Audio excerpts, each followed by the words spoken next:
Hello and welcome to Verbling. I'm teacher Oakley, and in this class we are going to be learning some idioms. In particular, idioms related to relationships, or idioms we use to describe or talk about different relationships with other people. As usual, we'll be doing this by looking at a series of exercises, different fill-in-the-blank exercises. And as we go along, I will be attempting to try to remember, to the best of my ability, other related idioms. I will try to explain any connotations of certain words in English that have a certain abstract idea attached to them. And as well, I'll attempt, when it's relevant, to explain situational use. Some idioms are only used by a speaker to talk about someone else and never about themselves. So first person or second person or third person or something like that. I'll try to inform you of those aspects as well as we go along. As always, I encourage students to share idioms from your own native languages, whether they're completely different but they're used for the same purpose, or whether they're very similar, or for whatever reason. It's always interesting to share those. So I encourage everyone to do that. Hello, Zingyu. Hi, teacher. Hi Nice there. to Nice to see you too. How are you today? I'm fine. Nothing special. My life is boring, but learning English is very interesting. Well, great. I'm glad that's true, and I hope I can contribute to your unboredom. Okay. Where's everybody else? Come on in, folks. Lots of room in the class. Come on in and help Zingyu and I learn some idioms. All right, Zingyu, today we're going to look at idioms related to relationships, a lot of them about romantic relationships, and then some negative relationships as well. A little love and hate stuff going on today. First of all, I'm going to start out by looking at some literal meanings of some of the key words which are used in the idioms. I think that's important to make sure we understand these key words. It helps to kind of paint a picture in our minds when we learn idioms. For me, anyway, I don't know, for you. When I think of idioms especially, I actually envision pictures in my head. I don't have voices in my head, Zingyu. I have pictures in my head. Little cartoons playing. Anyway, that's my personal insanity, but hey, it helps me. I don't know, you know. Okay. Anyway, I'm going to do a screen share here, and we're going to talk about some of the literal meanings of these important words. Okay, before we get to the idioms, let's quickly do this. Look at some literal meanings. All right, what we're going to do, simple enough. Students will read sentences. We'll take turns, read the sentence. Choose one of the words in bold italics up here above, which I've highlighted, which best fit in the blank. Okay, number one, Zingyu.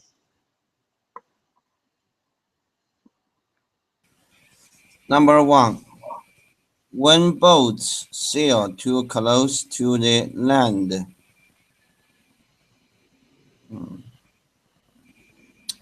blank can be a real danger. Mm-hmm.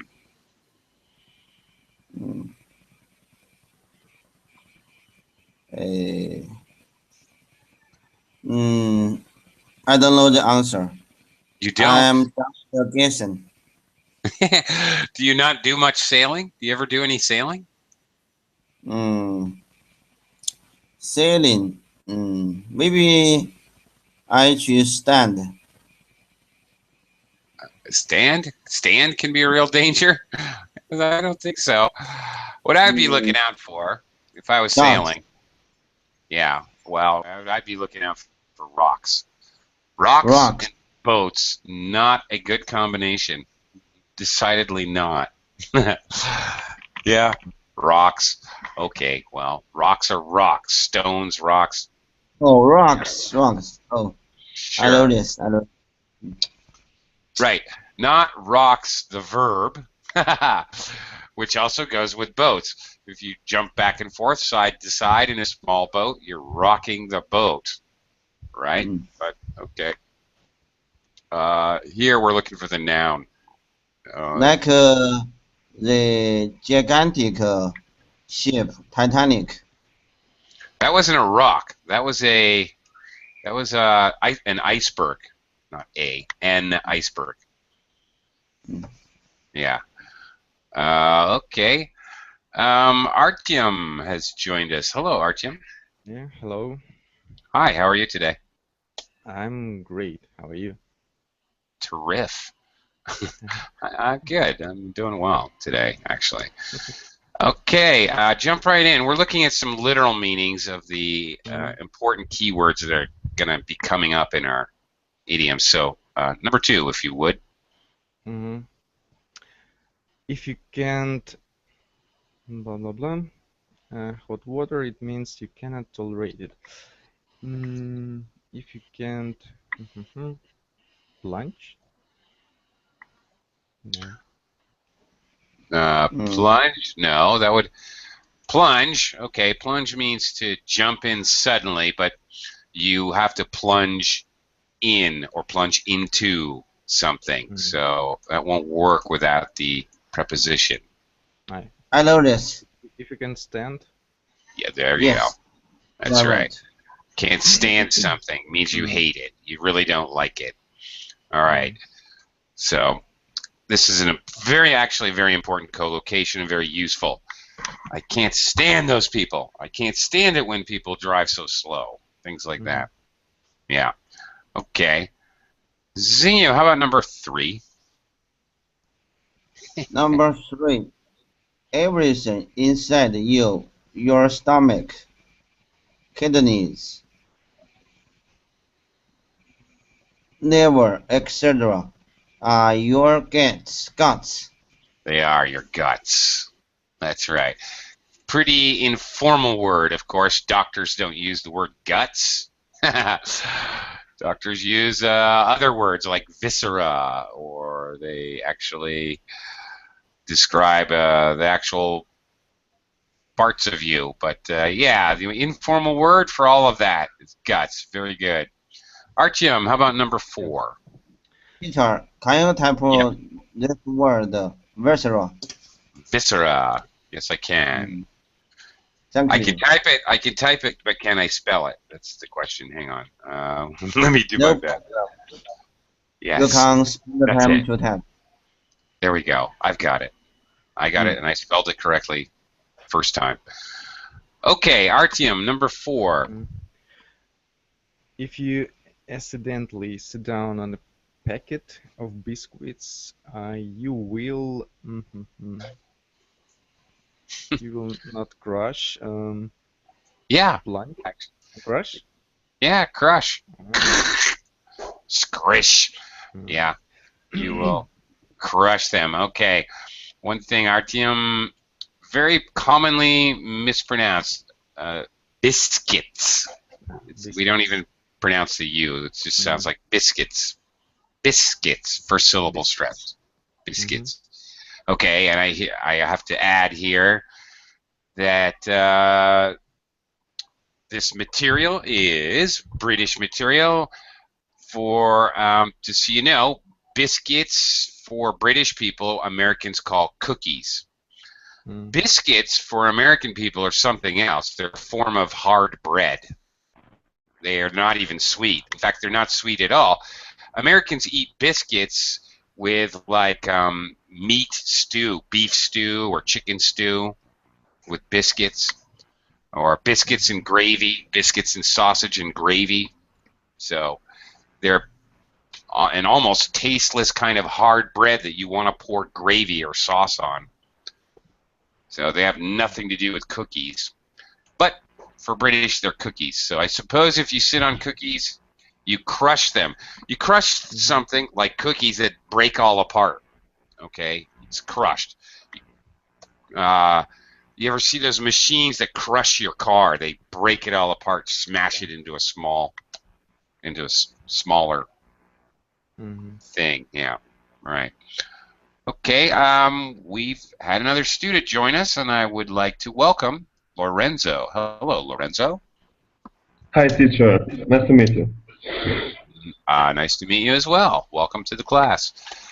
Okay. Thank you.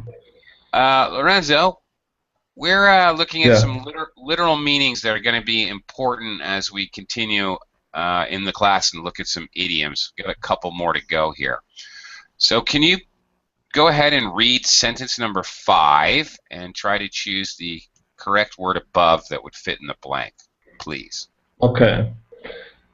When you tie two pieces of string together, you make a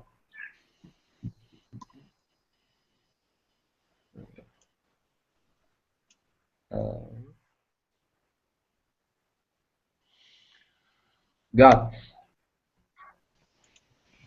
What? Again? The last Not. Gut. Guts? Not. No, not. I'm not sure what you said, but Not. not. Okay. Yes. Okay. And be careful of pronunciation. Pieces, 2 pieces of string.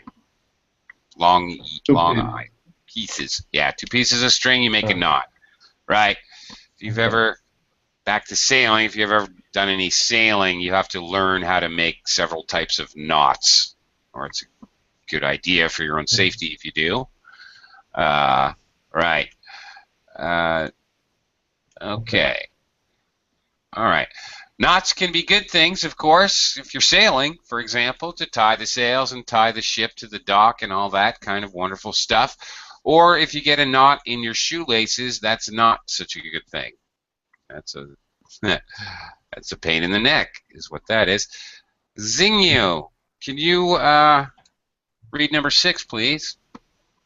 Number 6. The meanings of dive and plunge are very similar. You can plunge or dive into the sea. You can plunge something into water, but you cannot dive something in. Right. Okay. So there you go. Plunge and dive. Plunge, it can mean the same thing as dive. You jump into the water, or you can stick something with your hand under the water. That you plunge it under the water. If I wanted to kill you, I might plunge your head under the water, but I can't dive your head under the water. That's what it's trying to say here. Okay. I don't know why this note is coming up now, but let's take a quick look. If you have it in for someone, speaking of plunging your head underwater, if you have it in for someone, it means you have some kind of grudge against them and you want to get revenge. You're annoyed with them for a very specific reason, and you are plotting their revenge. Okay. Head over heels in love. Now we're going to use a lot of the same words we looked at to create some idioms. Let's see how many of these you would know. First, we're going to look at them, see if you guys know any of these right off the bat, and talk about them a little bit. And then we're going to use them in practical dialogue type sentences to see how they'd be used in a natural way, in natural speaking English. So let's give this a shot. Artyom, do you know this one? Tie the what? Tie the knot. Excellent. Artyom, I believe we had a class about weddings the other day. Yeah. Did we not? Yeah, which you were in, and you had told me that you had not tied the knot yet. You have not yet tied the knot. Is that correct? So I'm not married. Yeah. That's right. Is that right? Do I remember correctly? Yeah. That's Yeah. right. Okay. Very good. All right. Great job. All right, Lorenzo, you have a something on someone. Ooh, this one's interesting. Lorenzo, do you have a guess here? Ah, okay. Sorry. Heels. Have a No. no. Blah, blah. Although I can talk about that a little more in a second. Well, while you're thinking, you actually there is an Crush. No. crush. Yes, that's it. Crush. Okay, that's it exactly. Have you, Lorenzo? Have you ever had a crush on someone?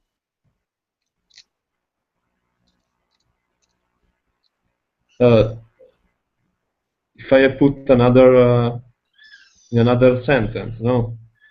I'm just asking if you No. have ever had a crush on someone, like when you were, I don't know, 12 years old. Hey, teacher, can I answer your question? Can you? Yeah, I guess you can. Sure. Yeah. Hmm. Yes. Have you? Yeah. Although I got married, Oh I gosh. Oh no. I I have a crush on my new clerk. You have your crush on what? I have a crush on my new coworker. Oh dear. She's very beautiful. Oh dear. Oh, that could lead to trouble. Okay. So even though Xingyu has already tied the knot, he's already married. He secretly, not so secretly anymore, has a crush on his coworker. That means he's secretly, okay, not deeply in love, but he's very attracted to someone.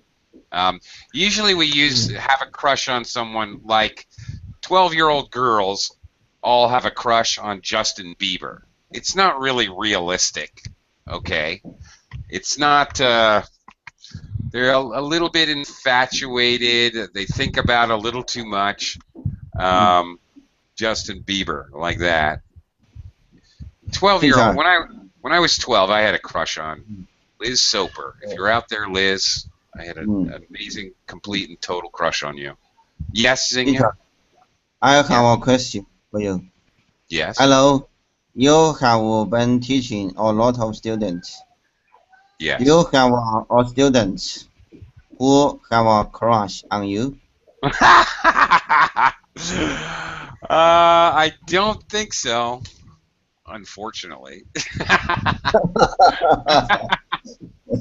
I don't think so. I really don't.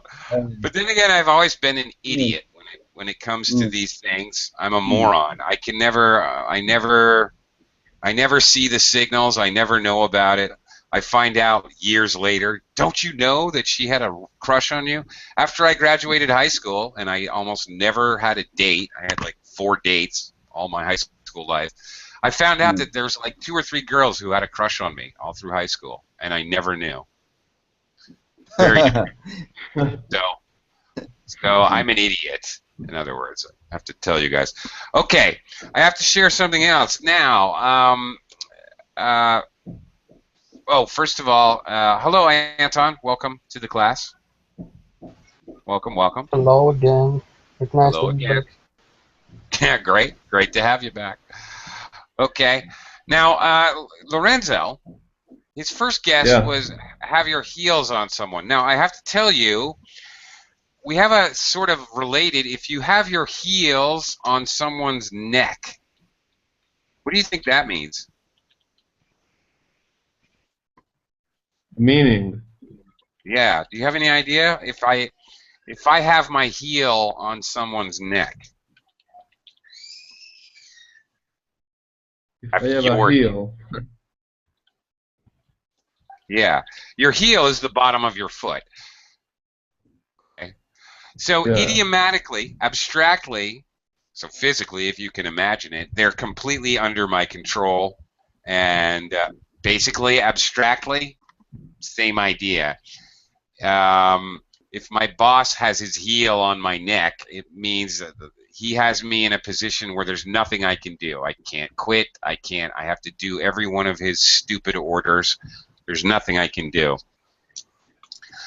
Another Okay. one, Okay. and I want to point out another idiom which is kind of related to this same one, be, which I was thinking of as we're looking at this. This is definitely have a, because of the a, it has to be have a crush on someone.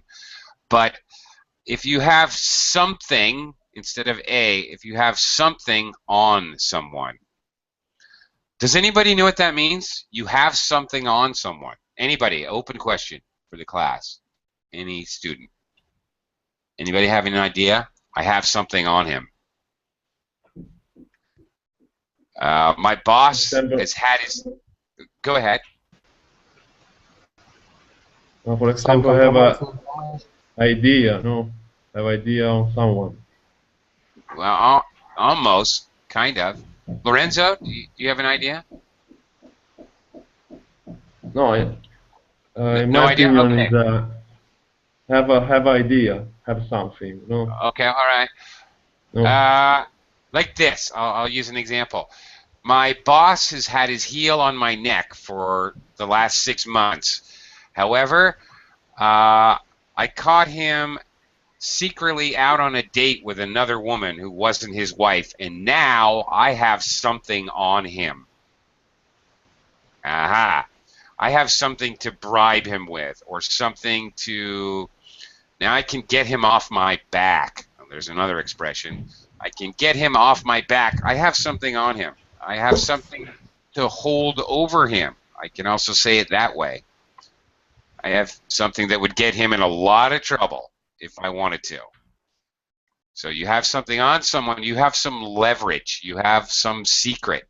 You know some secret of theirs, which you can use. Okay.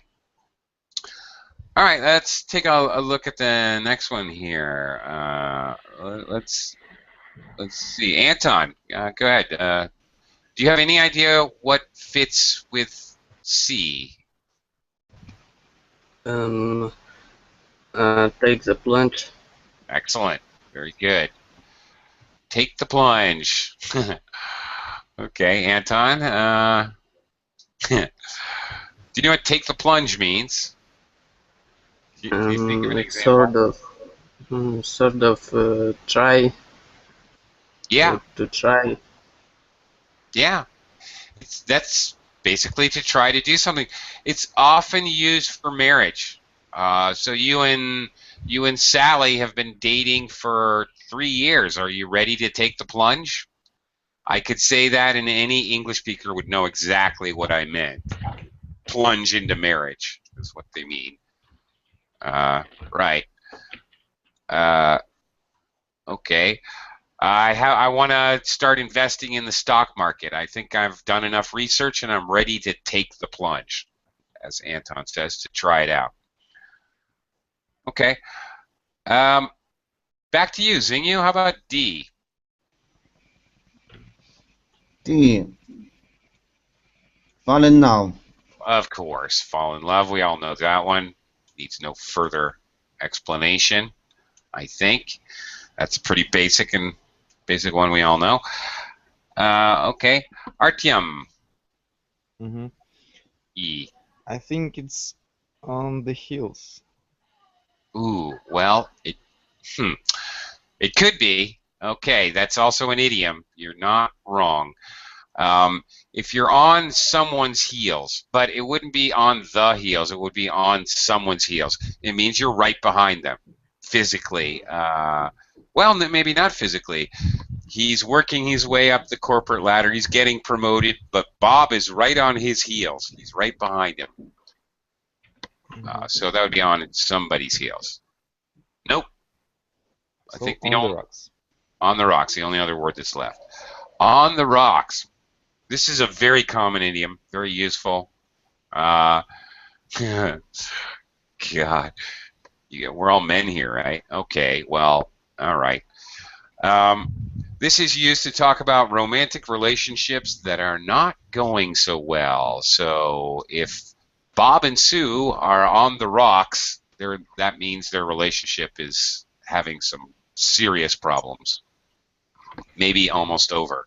If a marriage is on the rocks, same idea. Okay, Lorenzo, how about F? Head over, not in love. No. Head over, other part of the body.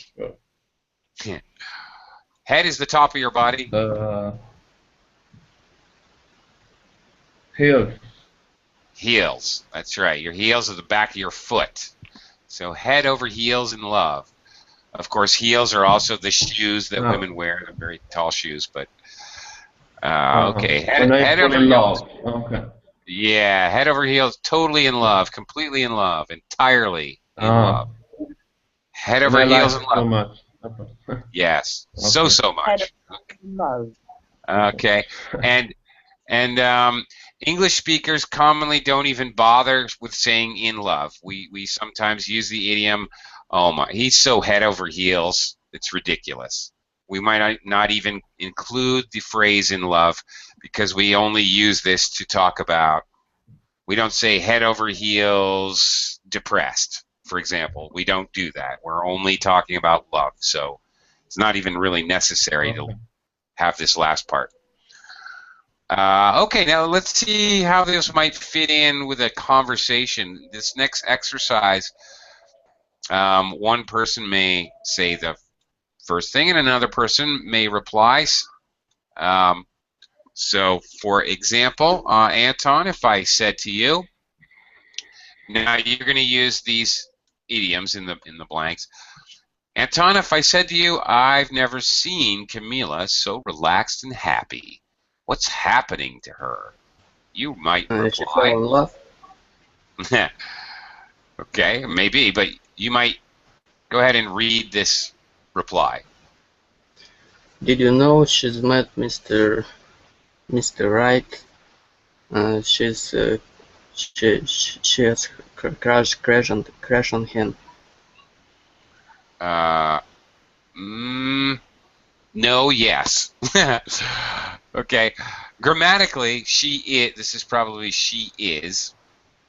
If it was crush, okay. Let me try to explain with crush first.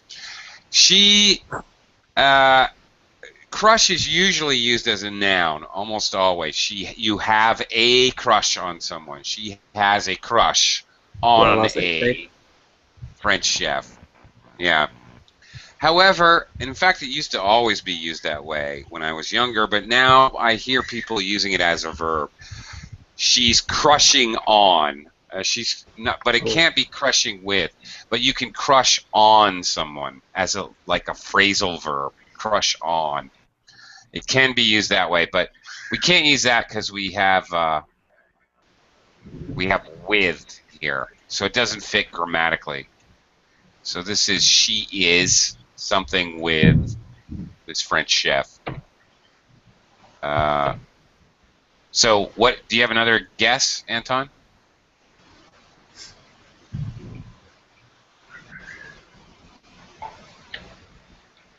No. head over heels in love. That's it. She's head over heels in love with. In love with. That's the collocation. With this. Yeah. Oh, I just didn't see it. The Oh, I'm last sorry. part. Oh, this part. Okay, she's Yeah, head over heels in love with this with French this chef. French chief who works. Ah, right. The key So, was the grammar with. Okay, all right. I got you. Okay, all right. She's crazy in love with. Crazy in love, we could say. Head over heels in love. Stupid in love. All of those are actually fairly common. Zingyo, back to you, Zingyo. Do you remember our art teacher at school? She was nice, wasn't she?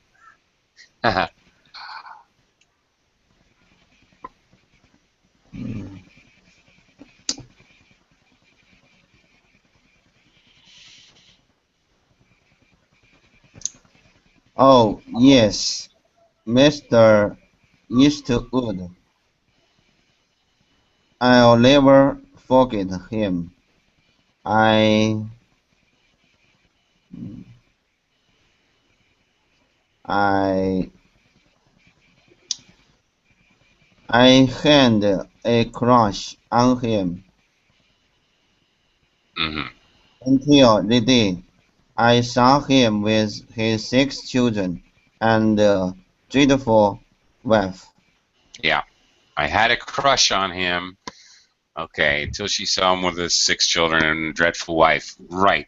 Again, have a crush on someone. This is very commonly used. It can be used for adults, like Xingyu's example earlier in the class, but more often than not, it is used to talk about young people. Okay. Number 3, Artyom. Number 3, Mm-hmm. you get the first Um, part. okay. Tim, you and Shannon have been together now for 10 years. Isn't it about time you tied the knot? Yes. All right. Very good. Well, funny you should mention it, Artyom. Last night we decided to. Oh, wait a minute. Okay, Anton. This is the next. The reply's for you, Anton. to take to take plunge. So I hope you're There. free. Oh, oh, Yep. You got it. Sorry. to take a plunge. So Yep. That's it. So I hope you're free on June 12th. so I hope you're free on June 12th. I'm looking for a best man. Yeah. Okay. And the best man? Who's the best man? What does he mean he needs a best man, Anton? Well, it's a Sharon. Sharon. Oh, what? Oh, it's Tim. It's Tim. I'm sorry. Okay. Oh, what does he mean? I'm looking for a best man.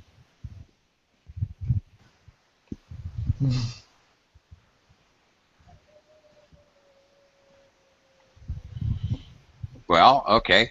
It means, okay, he's going to take the plunge. He's going to get married. Again, as in my example, when we're talking about this, very common to not even mention marriage, but use take the plunge to talk about getting married. It can, take the plunge can be used for other things. Now, he's getting married, so he needs a best man. A best man is the guy, usually a good friend or a really good friend, best friend or brother of the groom. He's the guy who stands next to the groom, tries to keep him from fainting in a typical Western marriage, Western wedding, actually. One other thing I forgot to ask all of you guys, way back up here, she's met Mr. Right. Do you guys have this concept in your own languages? I mean, this is a very widespread concept in English, Mr. Right. Or In my language, we have that concept. you do? Okay. All We right. we, we say she's met a better man. Not Oh, Mr. Right, better oh, man. but the same idea. Okay. Um, yeah, this Mr. Right gets bandied around, gets talked around a lot. So you haven't met Mr. Right yet? You're still single? Like that. Uh, very common. Okay. Anyway, moving on. Zingyo, I hear you've got Tom and Barbara's children staying with you at the moment.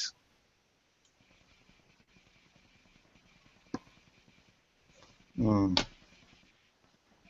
yes, I'm afraid Tom and Barbara's marriage is on a rock. They are having a little time and space to talk on their own. Okay. Uh, Mm, Okay, on the rocks. All right, they're on the rocks. Their marriage is on the rocks. Again, very common. Well, okay. Hello. Cute, cute children, cute kid. Well, sounds like we just had a baby enter the class. And our baby. Yeah, okay.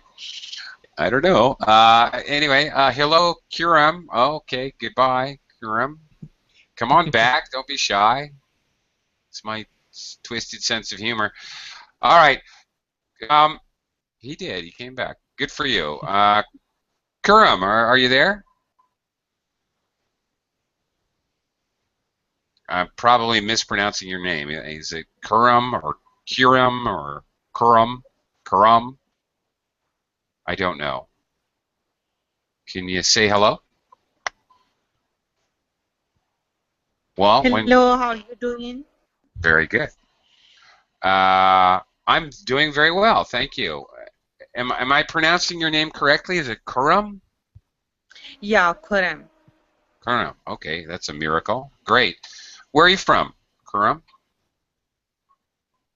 I am from Pakistan. Okay. Terrific. Thanks for joining the class. Nice to have you with us.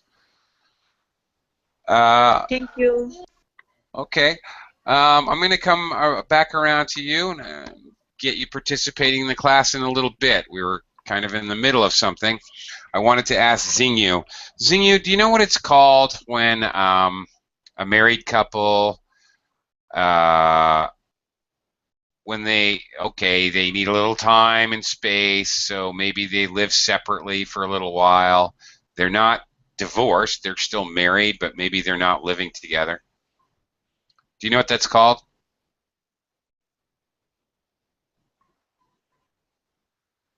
No, I have no idea about this. Okay. All right. Kuram, Zingyu. I meant to ask you that question. Okay, anyway.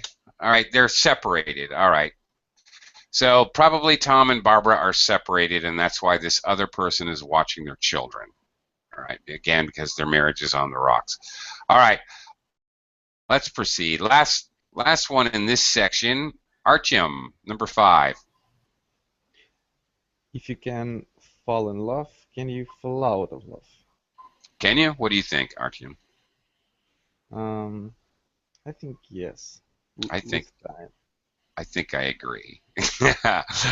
Okay. Here's an extra little bonus note. If you like or admire someone very much, and usually I think the key here is to admire, then you can say that you think the world of them. Well,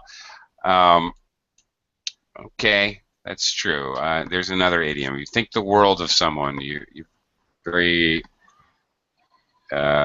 respectful, and if you admire them and you like them strongly, but absolutely not in any kind of romantic way, in a purely platonic way, by the way. Teacher, Yes? what's the answer for number 5? Fall in love. If you can fall in love, can you fall out of love? Oh. Fall out of them is divorced. Well, not necessarily, because maybe you never got married in the first place. It's not necessarily that you got married if you were in love. So, no, fall in love, well, this whole... we use fall in love as an extremely common idiom, an expression that everybody knows, absolutely. Fall out of love is not an idiom. It doesn't mean anything, actually, but it is still, nevertheless, used in a sarcastic way, or this is a joke. If you can fall in love, can you fall out of love? This is basically a joke, because there is no expression fall out of love. It doesn't exist. However, you will hear people use it in a sarcastic way or to tell a joke or something like that. Okay?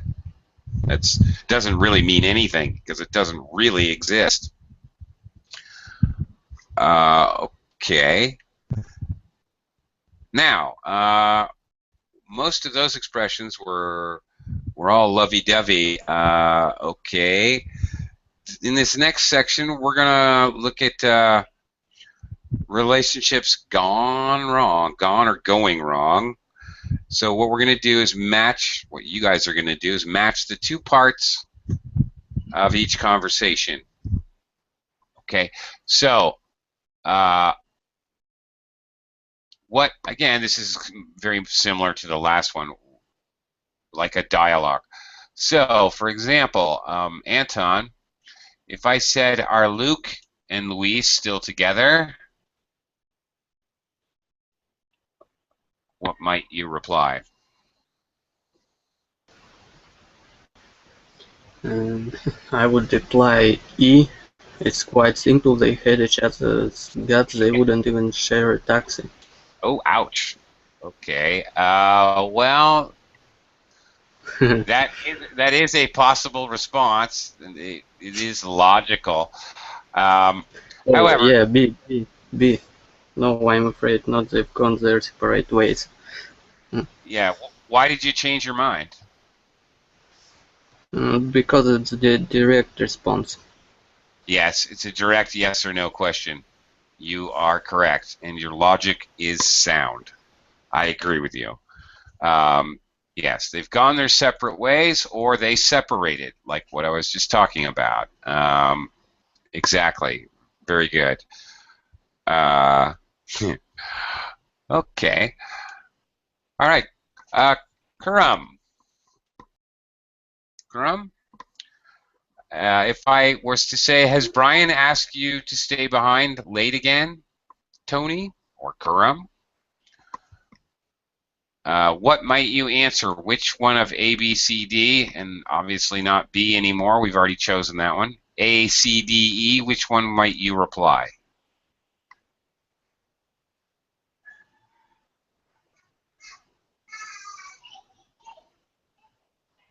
Karam?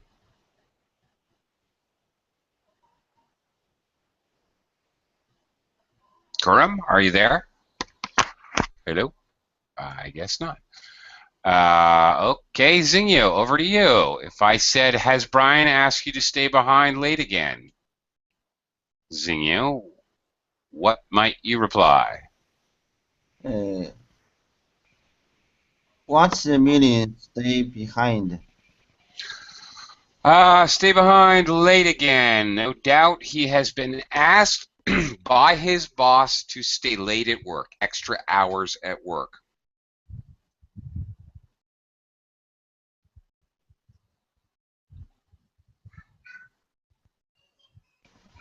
Hmm.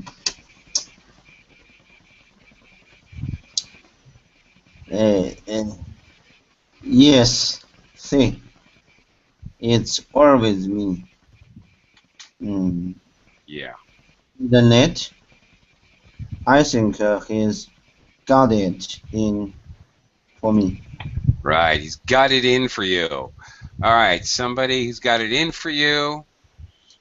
They, for some reason, they dislike you, and they're going to try to do anything they can to make life uncomfortable for you.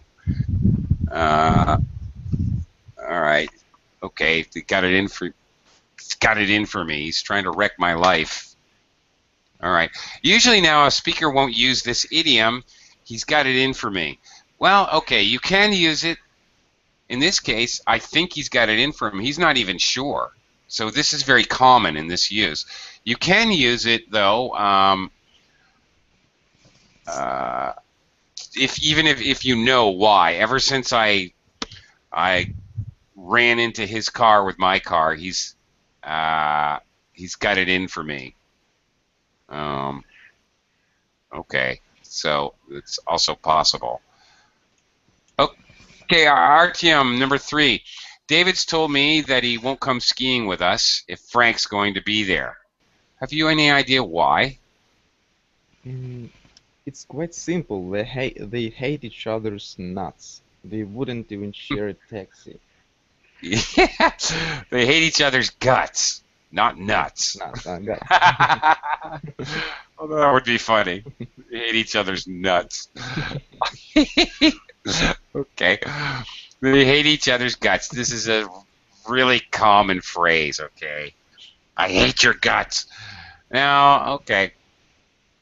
I have to tell you that mostly, really, it's a little bit immature. It's a little bit juvenile, and you more likely hear little children on the playground saying, I hate your guts.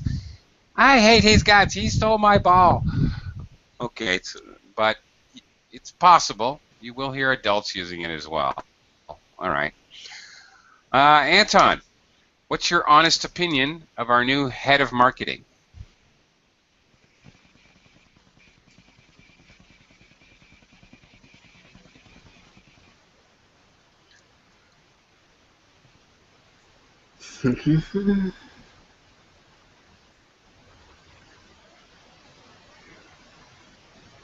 What do you think?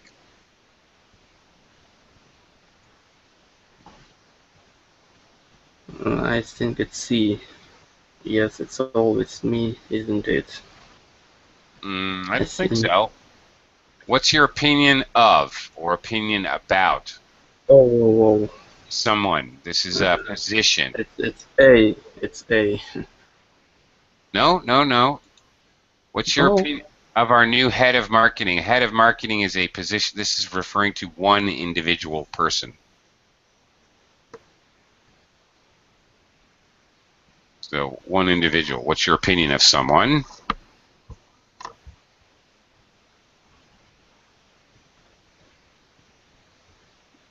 No? I can't stand her. Yeah, that's it. Of course. Now, what exactly does mean head of marketing? Head of marketing, that is a position in a company. That would be the manager of the marketing division of a certain company.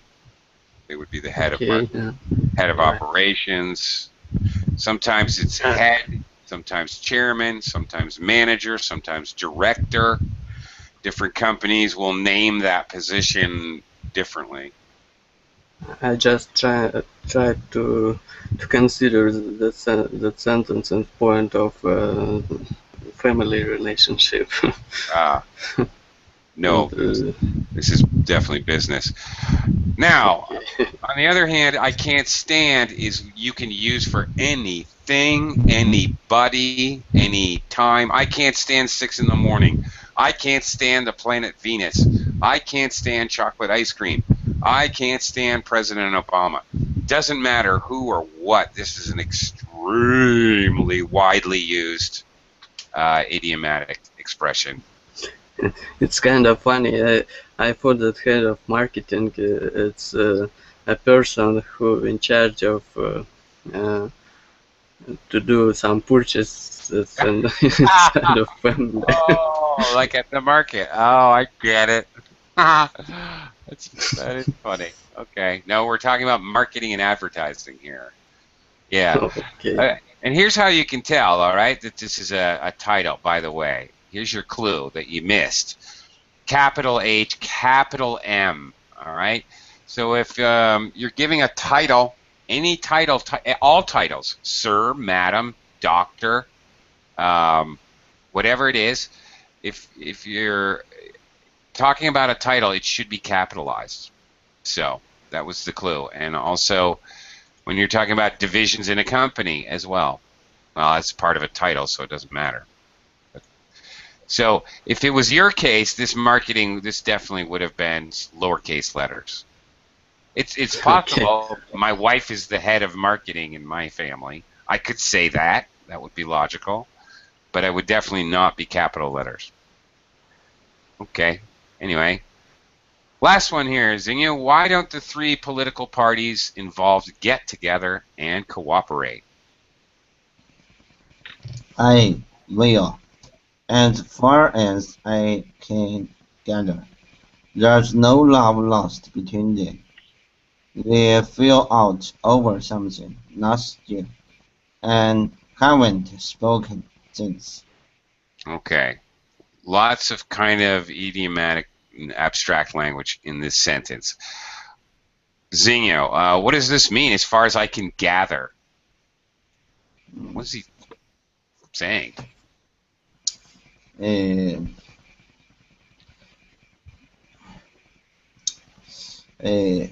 According to the information, Okay. I try my best to collect. Exactly. You gather information. So we often use this word like this, as far as I can gather. This is a very common phrase. But we don't say the full thing. If we wanted to say the full thing, everything, we'd say as far as the information that I can gather. So we don't. We reduce it. It's kind of a reduced version of that, right? No love lost between them. Okay, this doesn't mean that they hate each other's guts, but it means they just don't particularly like each other and they try to avoid each other, probably. Also, as you can see, it's used about political parties. It's used for organizations or groups of people quite often, but it can be used for individuals as well. It's a little bit sarcastic when we use this.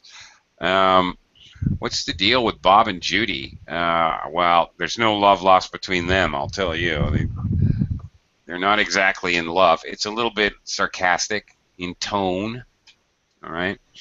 And if you fall out or have a falling out, which is more common as a noun, a falling out, not a fallout, by the way. This is important.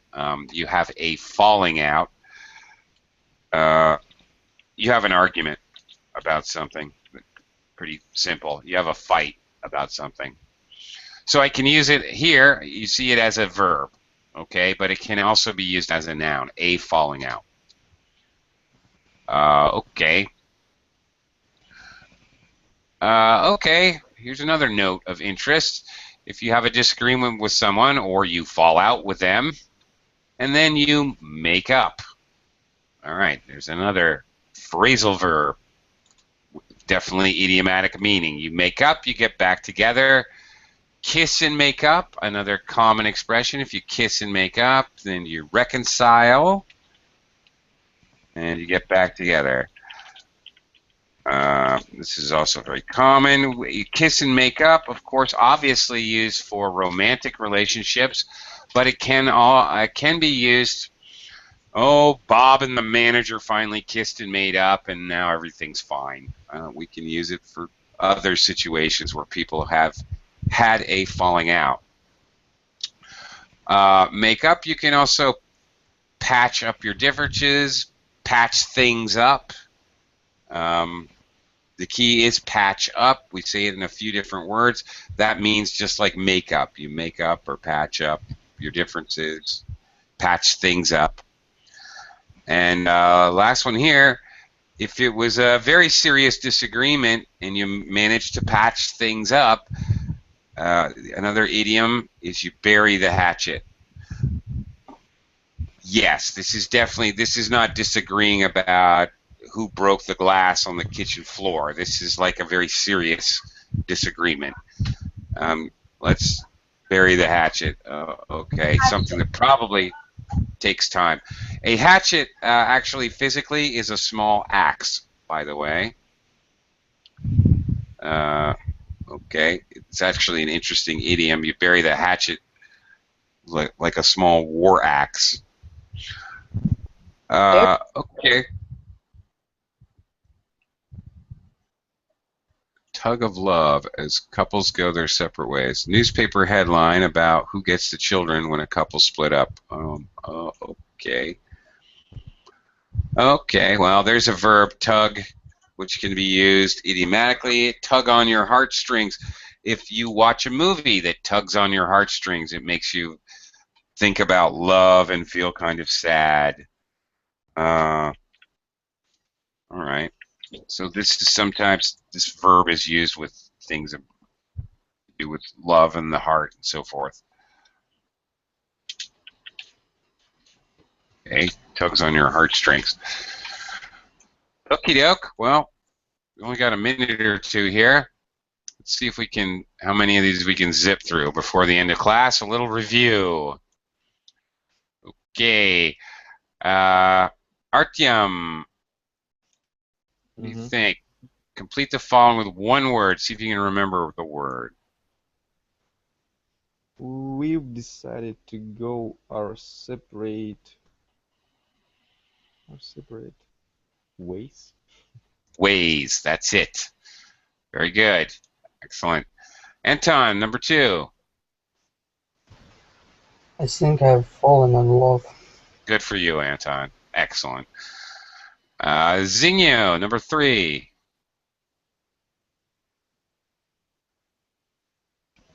Have you got it in for me, or do you just not like me? Very good. You got it in for me. It's also possible you might hear, have you had it in for me? You have it in for someone, or you got it in for someone. Either one. Both are used. Artyom, number 4. We'll take the plunge in October. Well, since we have the verb to be here, we're going to need the ing form of the verb, taking the plunge. Yeah, you got it. Okay, terrific. Okay. Actually, we're never going to make it through here. And we're about out of time. So, all right. Well, I'll let you guys review them on your own. Thank you very much for joining me, and we'll see you guys next time I see you here on Verbling. Take care, guys. Thank you very much. Thank you. Bye-bye.